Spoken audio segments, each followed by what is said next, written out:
سید الانبیاء والمرسلین اما بعد فاعوذ باللہ من الشیطان الرجیم بسم اللہ الرحمن الرحیم مل کر پڑھیے الصلاۃ والسلام علیک یا رسول اللہ وعلی آلک واصحابک یا حبیب اللہ الصلاۃ والسلام علیک یا نبی اللہ وعلی آلک واصحابک یا نور اللہ۔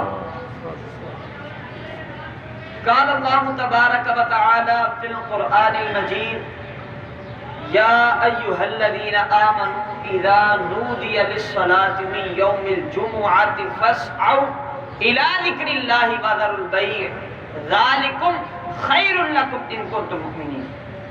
قال اللہ تبارک و تعالی فی القرآن المجید فی شان حبیبہ مخبرا و آمرا ان اللہ و ملائکتہ یصلون علی النبی یا ایہا الذین آمنوا صلوا علیہ وسلموا تسلیما کثیرا کثیرا کثیرا۔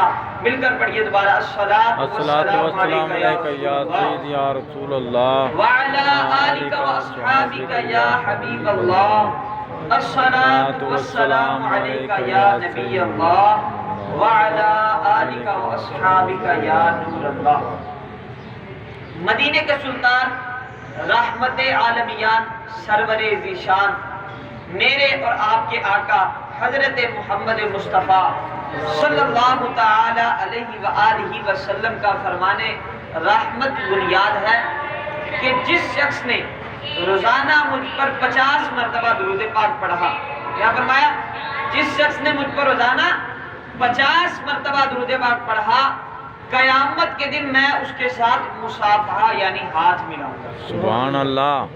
اللہ سے دعا ہے کہ ہمیں سرکار مدینہ راحت قلب و سینہ صلی اللہ تعالی علیہ وآلہ وسلم پر کثرت سے درود پاک پڑھنے کی توفیق عطا فرمائے، کیونکہ سرکار کی ذات ایسی ذات ہے کہ جن پر درود پڑھنے سے امتی سرکار کو فائدہ نہیں ہوتا بلکہ امتی کو فائدہ ہوتا ہے۔ اور آپ کو تو ویسے رب نے رحمت للعالمین بنا کر بھیجا اور آپ کے صدقے دنیا کو بنایا، اور اسی وجہ سے ہمیں بھی چاہیے کہ ہم بھی اس درود پڑھ کر اپنا حصہ سرکار کی رحمت لینے والے بندوں میں اپنا حصہ شامل کریں، تاکہ جب قیامت کا دن آئے تو ہمارا بھی نام ان ناموں میں ہو جو سرکار پر درود پڑھتے تھے، تاکہ قیامت کا دن جب آئے تو جب عرش کے سائے کے نیچے لوگ جمع ہوں، وہ لوگ جمع ہوں جو سرکار پر درود پڑھتے تھے، تو ان میں ہمارا نام بھی ہو۔ اللہ سے دعا ہے کہ ہمیں سرکار مدینہ صلی اللہ علیہ وسلم پر کثرت سے درود پاک پڑھنے کی توفیق عطا فرمائے۔ اس رب العالمین کا کروڑ ہر کروڑ احسان ہے کہ اس نے ہمیں سرکار کا امتی بنایا، اور سرکار کا امتی ہونے کے بعد ہمیں ایمان کی دولت بھی نصیب کی، اور اس کے علاوہ اللہ کا کرم ہے کہ اس نے ہمیں رمضان بھی عطا کیا، اور پھر اس سے بڑھ کر کرم اس کا یہ ہے کہ اس نے رمضان میں ہمیں اپنے گھر میں آنے کی توفیق دی اور ہمیں جمعے کا مبارک دن نصیب کیا۔ تو اللہ کا شکر ادا کرنا چاہیے۔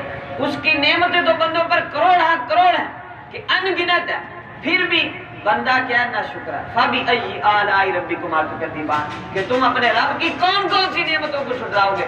اگر بندہ ایک چیز میں غور کرے تو اسی کا شکر نہیں ادا کر سکتا، اور سب سے بڑی نعمت تو ایمان کی نعمت ہے کہ ہم اسی کا شکر نہیں ادا کر سکتے، کیونکہ ہم نے کوئی ایسی نیکی تو کی نہیں تھی کہ جو اس نے ہمیں مومن بنایا۔ یہ تو اس رب کا کرم ہے، یہ اس سرکار کا احسان ہے ہم پر کہ جس کی وجہ سے رب نے ہمیں سرکار کا امتی بنایا۔ اس پر بھی رب کا شکر ادا کرنا چاہیے۔ تو جس طرح پچھلے جمعے بھی میں نے حدیث سے بات سنائی تھی کہ سرکار صلی اللہ علیہ وسلم نے فرمایا میری امت اس وقت تک زوال کا شکار نہیں ہوگی جب تک وہ رمضان کا حق ادا کرتی رہے گی۔ کیا فرمایا؟ کہ جب تک رمضان کا حق ادا ہوتا رہے گا امت زوال کا شکار نہیں ہوگی۔ تو پوچھا گیا صحابہ نے کہ یا رسول اللہ رمضان کا حق ادا نہ کرنا کیا ہے؟ سرکار نے فرمایا کہ رمضان میں گناہ کرنا، رمضان میں شراب پینا، رمضان میں رب کے حقوق کو پامال کرنا، یہ رمضان کا حق ادا نہ کرنا ہے۔ اور آج ہم دیکھ لیں کہ اس رب نے ہمیں رمضان تو عطا کیا ہوا ہے، اس رب کا بڑا کرم ہے ہم پر، لیکن اس کے باوجود ہم اس کا حق ادا نہیں کر رہے، جس کی وجہ سے آج ناموس رسالت پر حملے ہو رہے ہیں اور اب کچھ نہیں کر سکتے۔ آج مسلمان زوال کا شکار ہے لیکن مسلمان کچھ نہیں کر سکتے۔ کیوں؟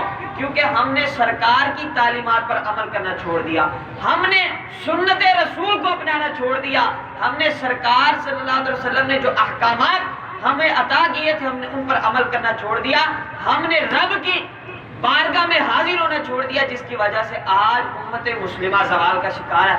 اگر ہم دوبارہ رب کے احکامات پر عمل کرنا شروع کر دیں، سرکار کی سنتوں کو بجا لانا شروع کر دیں، تو پھر دوبارہ وہی دور آئے گا کہ 16 سال کا محمد بن قاسم بھی جا کر سندھ کو فتح کرے۔ سبحان اللہ۔ اسی لیے ہمیں چاہیے کہ ہم سرکار کی تعلیمات پر عمل کریں۔ اور میٹھے میٹھے اسلامی بھائیوں، یہ رمضان کے احکامات میں سے ایک یہ بھی ہے، اگرچہ زکوٰۃ فرض تو تب ہی ہوتی ہے کہ جب اس کے مال پر سال مکمل ہو جائے، لیکن اکثر لوگ، آپ کو معلوم ہے کہ لوگ زکوٰۃ جب رمضان میں نکالتے تو یہ بھی رمضان کے حق میں سے ایک حق ہے۔ اور آج ہم یہ غور کر لیں کہ کتنے لوگ صحیح طریقے سے زکوٰۃ ادا کرتے ہیں۔ سرکار صلی اللہ علیہ وسلم نے فرمایا کہ جو بندہ زکوٰۃ ادا نہیں کرتا اس پر لعنت برستی رہتی ہے۔ اور یہ غور کر لیں، سرکار صلی اللہ علیہ وسلم کی حدیث پاک ہے کہ سرکار نے فرمایا خشکی میں یا تری میں مال پر عذاب تبھی آتا ہے جب بندہ اس کی زکوٰۃ نہیں دیتا۔ اب غور کریں کہ پتہ ہی نہیں چلتا مال جاتا کہاں پہ، اچانک ایسا مسئلہ بنتا ہے کہ سارا مال ختم ہو جاتا ہے، یا کوئی ایسا سبب بنتا ہے کہ بندہ کہیں کا نہیں رہتا۔ یہ کس وجہ سے ہوتا ہے؟ جب رب کی بارگاہ میں اس مال کی میل نہ نکالی جائے، اس کا صدقہ نہ دیا جائے، غرباء کا جو حق ہے، مسکینوں کا جو حق ہے مسلمانوں پر، جو یتیموں کا حق، وہ اگر ادا نہ کیا جائے، اسی وجہ سے مال پر زکوٰۃ آتی ہے۔ اگر کسی کے پاس کھیتی باڑی ہے تو وہ دیکھے کہ وہ اس کا عشر نکالتا ہے یا نہیں نکالتا، نہیں تو پھر ایک وقت آتا ہے کہ ایک سگریٹ کا ایک ہلکا سا ذرہ فصل میں گرتا اور ساری فصل تباہ ہو جاتی ہے۔ یہ کیوں ہوتا ہے؟ بعد میں پھر بندہ کہتا ہے اب پچھتائے کیا، اور جب چگ گئی چڑیا کھیل، تو بعد میں صرف پچھتاوا رہ جاتا ہے۔ پہلے بہتر تھا کہ بندہ ہر مرتبہ اس کی زکوٰۃ ادا کرتا، رب نے جو احکامات اس پر فرض کیے تھے وہ اس پر عمل کرتا تو کل کو مایوسی کا شکار نہ ہوتا۔ اور آج یہی عمل اگر اسی چیز کو ہم اگر آخرت کی زندگی پر معمول کریں تو یہ دیکھیں کہ آج ہمارے پاس وقت ہے، آج ہمیں یہ مہلت دی گئی ہے کہ ہم نیکیاں کر لیں، ہم رب کو منا لیں، اس نے ہمیں رمضان عطا کیا، اپنی بخشش کروا لے۔ اس کے باوجود بھی سرکار نے فرمایا کہ بدبخت ہے وہ شخص جس کو رمضان ملا اور اس نے اپنی بخشش نہ کروائی۔ تو اب غور کریں کہ رمضان تو ہمیں ملا، اس رب نے ہمیں رمضان کا تحفہ تو عطا کیا، لیکن ہم مسلمان ہونے کے باوجود کیا اس کا ادب کر رہے ہیں؟ کیا اس کے احکامات پر عمل کر رہے ہیں؟ کیا ہم، سرکار نے فرمایا نا کہ رمضان مسلمانوں کو 2 نور عطا کیے گئے، ایک روزے کا اور ایک قرآن کا نور، تو ہم دیکھیں کہ کیا ہم یہ نور لے رہے ہیں؟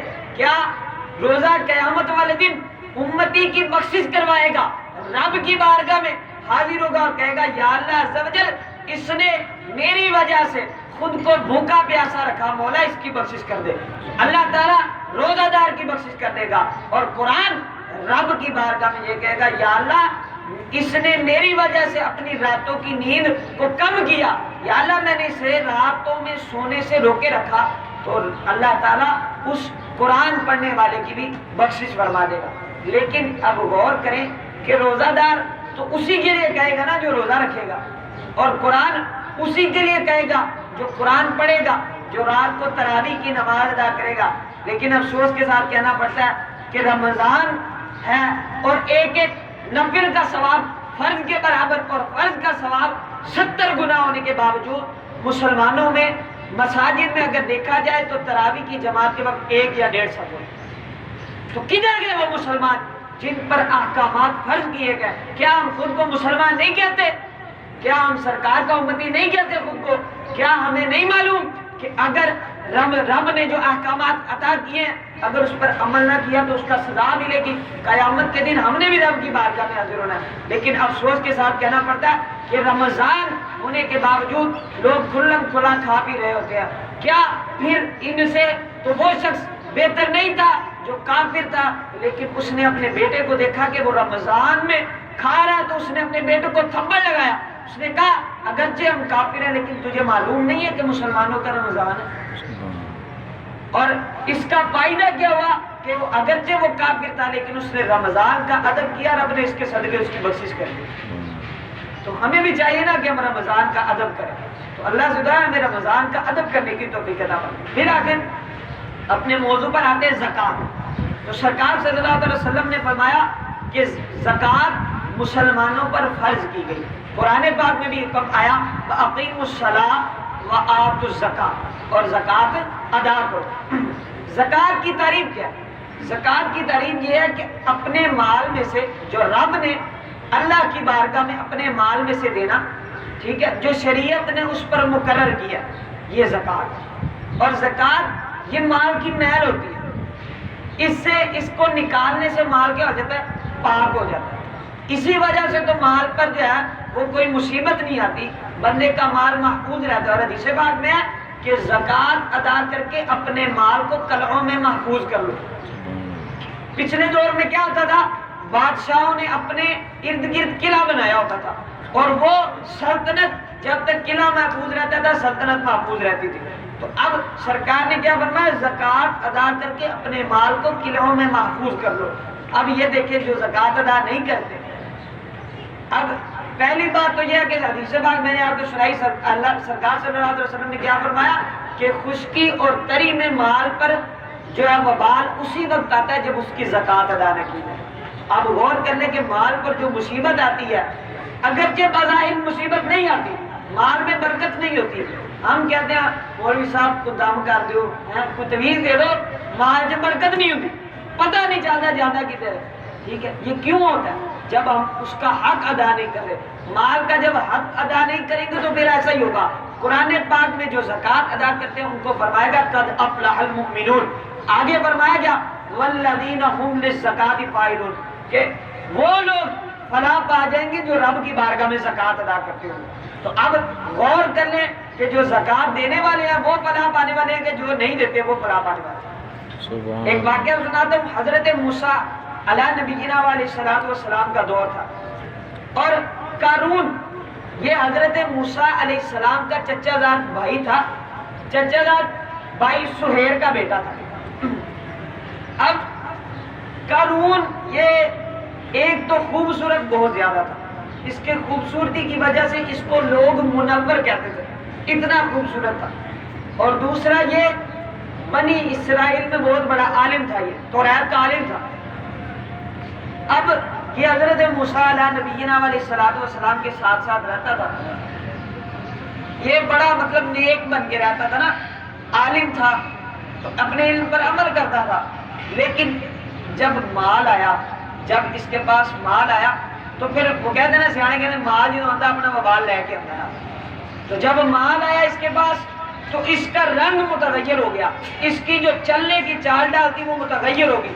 پہلے یہ بڑا متقی بن کے چلتا تھا لیکن اب یہ متکبر ہو گیا، غرور میں آ گیا۔ اور جب اس کے پاس مال آیا تو اس کے بعد اللہ تعالیٰ کی طرف سے حضرت موسیٰ علیہ السلام کو حکم ہوا کہ لوگوں کو حکم کریں کہ اپنے مالوں کی زکوٰۃ ادا کیا۔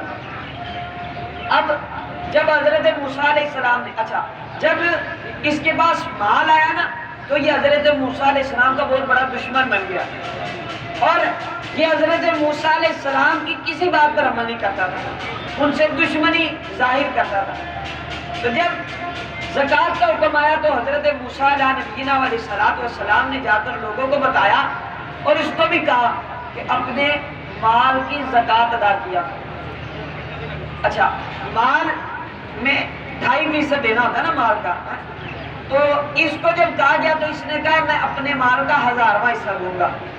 کیا کہا؟ میں اپنے مال کا 1000واں حصہ دوں گا، لوگوں میں اعلان کر کے کہا۔ آپ نے کہا چلو ٹھیک ہے 1000واں حصہ تو دو، اور لوگ بتاتے ہیں روایت کتابوں میں آتے ہیں کہ اس کا اتنا مال تھا کہ 70 اونٹوں پہ لاد کر اس کی خزانے کی چابیاں جاتی تھی، اتنا مال تھا، خزانہ نہیں جاتا تھا، 70 اونٹوں پر اس کے خزانے کی چابیاں جاتی تھی۔ تو اب جب حضرت موسیٰ علیہ السلام نے اسے زکوٰۃ کا حکم دیا تو اس نے حساب جب لگایا مال کے 1000ویں حصے کے حساب سے تو اس کا مال کافی زیادہ بن گیا۔ اب مال جب اتنا زیادہ بن گیا تو یہ متکبر ہو گیا، غرور میں آ گیا، اس نے کہا نہیں اتنا مال، اس نے انکار کر دیا، اور انکار کرنے کے ساتھ ساتھ اس نے کیا کیا، اس نے حضرت موسیٰ علیہ السلام پر الزام لگایا، آپ پر زنا کا، بدکاری کا الزام لگایا، اور ایک عورت کو پیسے دیے اور کہا کہ جاؤ مجمع میں جا کر یہ اعلان کرو کہ حضرت موسیٰ علیہ السلام نے میرے ساتھ بدکاری کی ہے۔ تو معاذ اللہ جب اس نے یہ کیا تو اس عورت کو حضرت موسیٰ علیہ السلام نے بلایا، اور بلا کر سامنے جب پوچھا کہ بتاؤ، اور جب اس نے اللہ کے نبی کا جلال دیکھا تو وہ ڈر گئی اور اس نے سچ سچ بتا دیا۔ اس وقت حضرت موسیٰ علیہ السلام نے سجدہ شکر ادا کیا اور اعلان کیا کہ جو لوگ قارون کے ساتھ ہیں وہ قارون کے ساتھ ہو جائے، جو میرے ساتھ ہیں وہ علیحدہ ہو جائے۔ اور آپ نے رب کی بارگاہ میں دعا کی، دو لوگ صرف قارون کے ساتھ تھے، باقی سارا مجمع حضرت موسیٰ کے ساتھ۔ تو جب بدعا کی حضرت موسیٰ علیہ نبینا علیہ الصلوۃ والسلام نے، تو کیا ہوا کہ اچانک یہ زمین میں دھس گیا، گھٹنوں تک زمین میں دھس گیا، پھر دعا کی، تھوڑی دیر بعد یہ کمر تک دھس گیا، اور اس کے بعد یہ گڑ گڑانے لگا، توبہ کرنے لگا، لیکن حضرت موسیٰ علیہ السلام نے اس کی بات کی طرف کوئی توجہ نہیں دی، اور بالآخر یہ زمین میں دھس گیا۔ اور جو دو لوگ ساتھ تھے انہوں نے کہا کہ حضرت موسیٰ علیہ السلام نے دعا اس لیے کی ہے کہ یہ اس کے مال پر قبضہ کر لیں، آپ نے رب کی بارگاہ میں دعا کی تو اس کا مال بھی جو ہے نا وہ دھسا دیا۔ اب غور کریں جو زکوٰۃ ادا نہیں کرتے تو کیا بنے گا، قیامت کے دن تو حساب دینا نا۔ تو اللہ سے دعا ہے کہ ہمیں مال کا حق ادا کرنے کی، اور رب نے جو احکامات پر نازل کیے ہیں ان کو ادا کرنے کی توفیق عطا فرمائے۔ وآخر دعوانا الحمدللہ۔